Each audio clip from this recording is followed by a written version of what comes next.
Hey guys, hope you're doing very well. In today's video, I'm going to do the pros and cons of having lip fillers. A little background for you guys, I have had filler injected into my lips twice now. The first time I had it done was in June of this year, so 2018. And when I had that done, I had 1 mil. I made a video about the whole situation. I'll leave relative links down below for you guys if you want to look more into my lip filler journey. I then got another 1 mil in December? I think it was November. So in total I have had 2 mil, but I believe the first set of fillers did evaporate. Not a lot, but quite a bit since having them done. So I went a good 5-6 months without having like a top up or anything like that. So yeah, lip fillers do sort of evaporate over time. They do disappear, so you have to keep going. Otherwise you're going to end up with nothing. They just kind of just disappear, which is maybe a good thing about lip fillers, but it could be a bad thing as well. I'll get more into that in a moment. The reason why I did lip fillers, I kind of just wanted to do it. There was no specific reason as to why I did it. I wasn't like unhappy with my mouth or anything like that. I just wanted to experience it because I've experienced most other things when it comes to modifying your body. Well, not everything, but I've been through a few things like with piercings, tattoos, and I was like, I feel like the next step would either be Botox or lip filler, and I went with lip filler. I will definitely dabble in Botox sometime in my life. I keep saying, or I have been saying for the past like 10 years, as soon as I hit 30, I just want to get Botox. I probably wouldn't keep it up, but I just want to do it.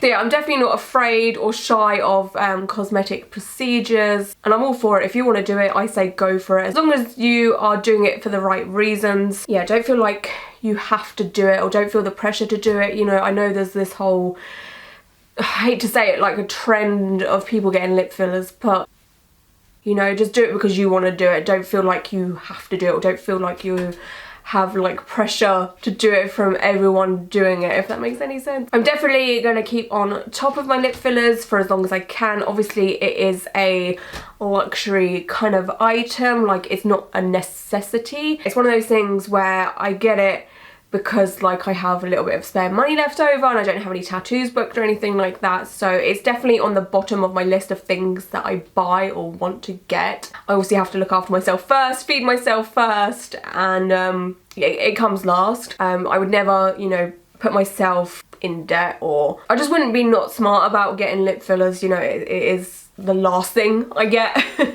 So yeah, just keep that in mind also. Anyway, I'm going to talk about like the money and stuff in this video. So like I have with my other pros and cons video, I'm going to start off with the positive first. I want to keep this video upbeat until the cons. So I've written down a list here, if you're wondering why I look at my phone. I had to write down a list because I cannot remember everything. So the first pro that I have here is when it's done right, it looks amazing, and that is true. If you go to someone that is good at it and has trained doing it, you will get amazing results. You do have to research, and I cannot stress to you, look at loads and loads and loads of before and after photos of the place that you want to go to, and then also look at other people's pictures. So sometimes a clinic or a surgery or whatever you want to call it will tag the person that they have done the lip fillers on, then click on the tag and go to the person's profile and then look through their photos. It does sound very, very stalkerish, but if their profile is public and open, then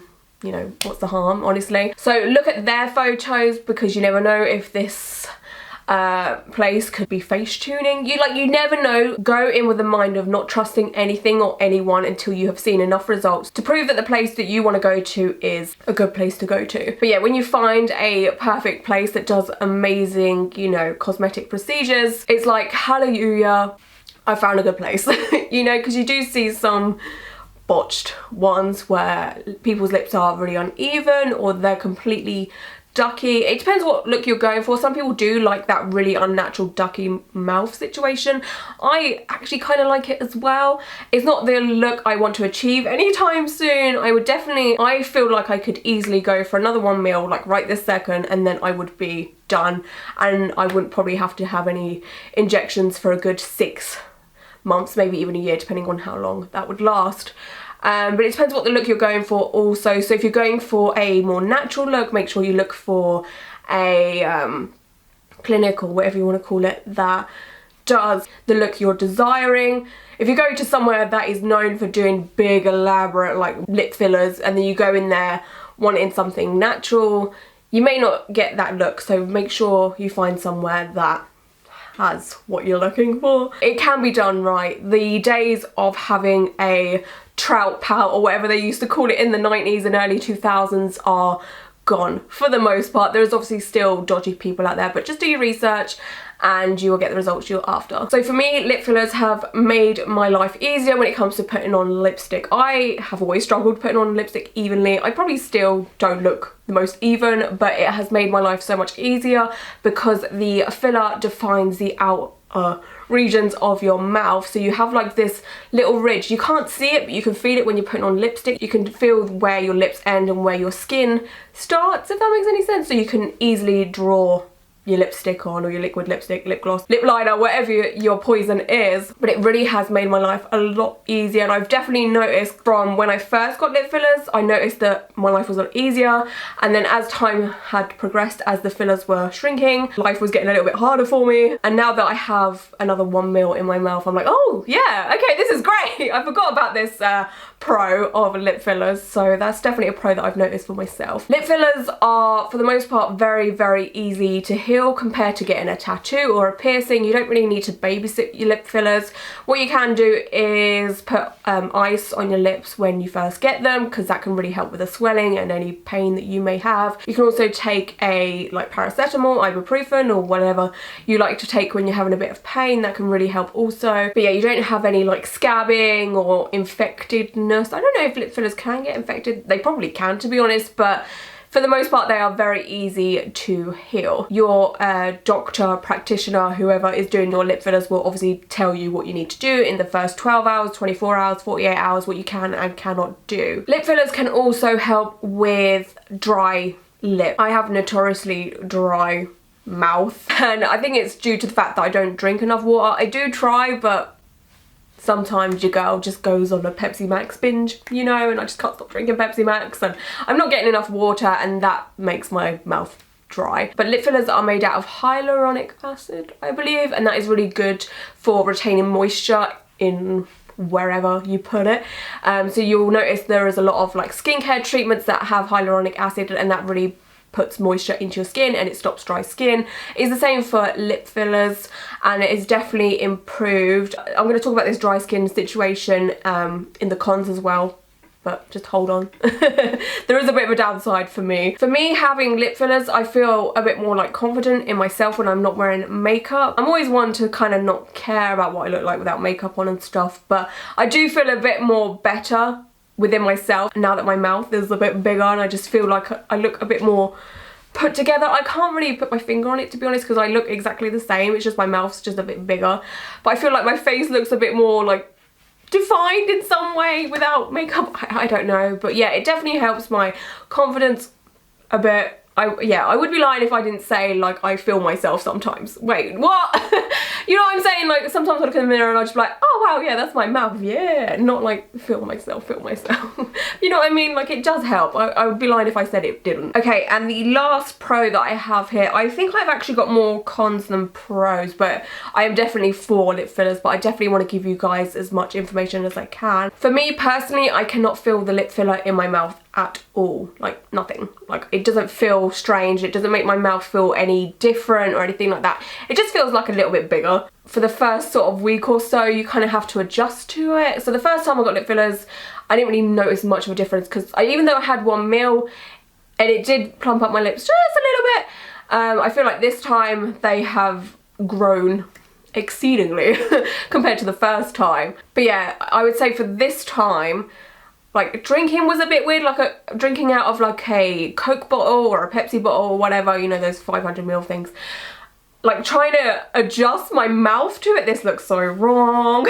Trying to adjust my mouth to it and figure out how to do it when your mouth's a little bit bigger, it takes a little bit of getting used to, but obviously you get used to it, it's not like a big deal. But yeah, my mouth feels normal, just a bit more softer, plumper. That's it, you can't feel the lip filler. Okay, let's go on to the cons. Now obviously I don't want to say any of these to put you off or anything, this is just from my experience, and a lot of you guys have asked me questions when it comes to my lip fillers, when it comes to like the negative side of things, like how much does it hurt, can you feel it, is there any downsides? So let's get to it. Okay, the first con, which is in my mind the most obvious one, it is expensive. Do not shop around for the cheapest person because you may end up with a botched mouth, and it's not like a bad tattoo on your body where you can kind of hide it with clothes or whatever. It's on your mouth and it's, you know, your most used facial features for the most part. Maybe your eyes are used as well, but you know, people look at your mouth when you're talking and stuff, so it's there. You really need to invest in a good doctor, practitioner. Don't scrimp on it.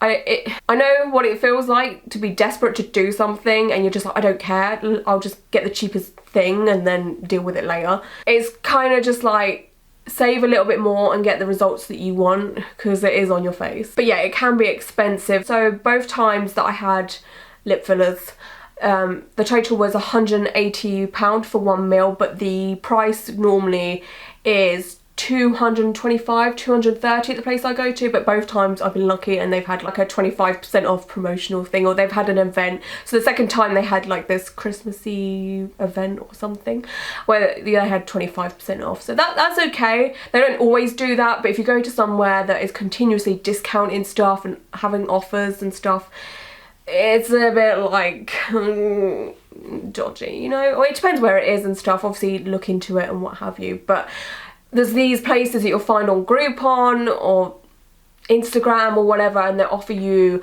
1 mil of lip fillers for £99, and it's like, oh, I don't know, it might be legit and it might be safe, just make sure you do your research. And I'd imagine, I've got a feeling cosmetic procedures are cheaper in England up north. I feel like the further south you are, the more expensive they could be. I don't know, I'm not sure actually on that. And I don't know about like Europe and America. I think lip fillers in America are a little bit more expensive. Please let me know if you've had lip fillers and how much they were, if you're okay sharing that information, or the ballpark figure of how much they are in your country. Okay, the next con is they are, in my opinion, painful. Like, I obviously can sit through, you know, hours and hours and hours of tattooing and I'm okay, you know, I just sit there and take it. But to me, I find lip fillers to be the most painful thing I have ever had, like in retrospect. So I've had 7 hours on my back, and yes, that was painful, and yes, I kind of wanted to tap out, and yes, I felt like I might die, but that's because it was 7 hours of continuous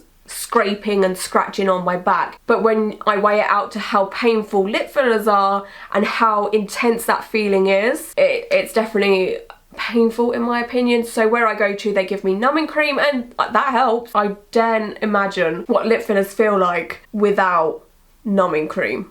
I just don't want to, no, thank you very much. I would never want to experience that. But yeah, in my opinion, not to put anyone off, sorry if this does put people off that are thinking about doing it, but in my opinion, it's painful. But I've spoken to people that have had them and said it was nothing, it wasn't painful at all. So maybe it's the numbing stuff that I've been given and it's not that strong, and other people get stronger numbing stuff. I don't know, or maybe people just can handle that kind of pain in their mouth. I don't know. To me, it feels like 8 lip piercings within the space of 5 minutes, because they're putting this long ass needle into your mouth and it's not going all the way through, but it's like that puncture feeling when you get a lip piercing.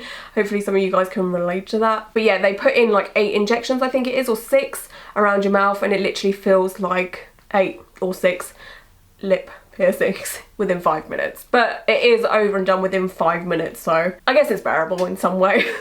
So like I was saying earlier, lip fillers can really help with dry skin on your lips. So if you notoriously have dry lips, it can help. But for me, for the first 2 to 3 weeks of having lip fillers, my lips are insanely dry. I don't know what it is or why it happens, but my lips are unbearably dry and they're flaking. It's not attractive at all, and no matter how much lip balm you put on, or even if you start downing loads of water, it's not happening for me. It's dry. But this could obviously just be a thing that happens to me, but they're fine now. They're really soft and smooth. But yeah, it's definitely the first 2-3 weeks I get really dry lips and it's really uncomfortable. Another thing is you can get bruising with your lip filler. So wherever your practitioner, doctor, whoever has put in the needle into your lips, you can get these little black purpley dots around your mouth. I had it quite bad the first time I got lip fillers. The second time though, I think I only had 2 and it was down in this region here. The rest was fine. So maybe you can build up a tolerance to bruising or your mouth gets used to it, I don't know. But you can get bruising. You can't put any heavy makeup on for 12 hours after getting lip fillers, and then I think after 48 hours, maybe 24 hours, you can go back to normal and do your makeup the way you would, so you can cover it with concealer. But I would say for the first day or so, just leave makeup off around this area and don't wear anything harsh for about a week. I did not put any harsh lipstick or foundation on my lips for, I think it was a week, yeah, because I wear some pretty heavy duty liquid lipsticks that take a lot of scrubbing to come off, and you're just worried that you're just going to scrub the filler away, which obviously probably would not happen, but just be careful and gentle around that area for about a week. Okay, another con with lip fillers is unfortunately they don't last that long. For some people they can disappear very quickly. There is a YouTuber called Catherine Burnt who documented herself getting lip fillers, and her metabolism broke up her lip fillers very, very quickly, and she had to try quite a few different formulas or something. If I remember, it was a while since she did those videos, but there is a chance that your body could break them up a lot quicker than anybody else. I feel like I'm kind of in the medium range, so my body does break them up quickly, but not too quickly. And then there is people that, you know, they can get lip fillers once a year and they're fine and they stay forever. It depends how lucky you are. There isn't really much you can do about it, but they can last anywhere from 3 months to a year to a year and a half. It depends what type of Juvederm you get put into your mouth. There is like 3-4 different types now. I'm not sure what's in my mouth. I'll write it down here when I figure it out. So of course, if you are a person that breaks down lip fillers very quickly or quite quickly, you'll be getting top ups a lot more regularly, which means it is obviously more expensive in the long run. So it's a shame that you have to do that. Yeah, we can't all be Kylie Jenner, you know? We can't all just like top up when we need to. For the first week or 2 weeks, your lips will be quite swollen. It's the same when you get like tattooed or a new piercing. Your area can be like inflamed and swollen, and it's kind of like false advertising. You walk out of the doctor's office, clinic or whatever, and you're just like, holy shit, my mouth is so big. And especially the couple of days after, your mouth obviously gets a bit bigger with swelling and stuff, and you're just like, whoa, my mouth is so big, this looks so awesome. And then after like a week or 2 weeks when it's gone down, you kind of feel like, oh, is my lip filler disappearing? What's happening? Is my body metabolizing this too quickly? But no, it's down to swelling. If you want your lips to be the size of what they are when they're swollen, you'll just have to go back and get another like maybe 0.5 mil top up, and then you'll get that sort of look that you had when you were swollen, but obviously not like a swollen mouth, but it'll be the same size. And the last con I want to talk about is what other people think of you. And obviously for the most part, most of us don't give a flying fuck. To be honest, let's be serious, like hello, tattoos, colourful hair, you know, like we don't care. But there are people out there that love to tell you what you should and should not do with your body, and it gets a little bit irritating and it gets a little bit infuriating because we don't tell people what they should be doing with their body. You know, we don't go up to people and say, oh, that haircut really doesn't suit you, or oh, why would you do your eyebrows like that? Like, we don't care. Can get annoying. And then people tell you that you're wasting your money, or you look stupid, or you shouldn't be putting stuff into your body that isn't, you know, food or water or whatever. If I want to spend my money on lip fillers, then I'm going to spend my money on lip fillers. I don't tell you how to spend your money. So that could be a con, and not everyone is open-minded to lip fillers and Botox and whatever else you want to do. At the end of the day, it's your body, it's your money. If you want to do it, you go ahead and do it, okay? Just make sure it's safe, make sure you go into a decent place, and that's all that matters. It's all that matters. Just make sure you're doing it for all the right reasons. And that concludes this video. I would love to know if you guys have got any pros and cons of lip fillers, or maybe Botox. That would help me, because I'd love to do Botox at one point in my life. Would you ever get lip fillers, or would you not get lip fillers? If you've got any questions at all, also comment down below and I'll try and help you out, or other people will be able to help you out if they have been in the same situation. And yeah, I hope you guys are all doing very well, and until our next video, bye.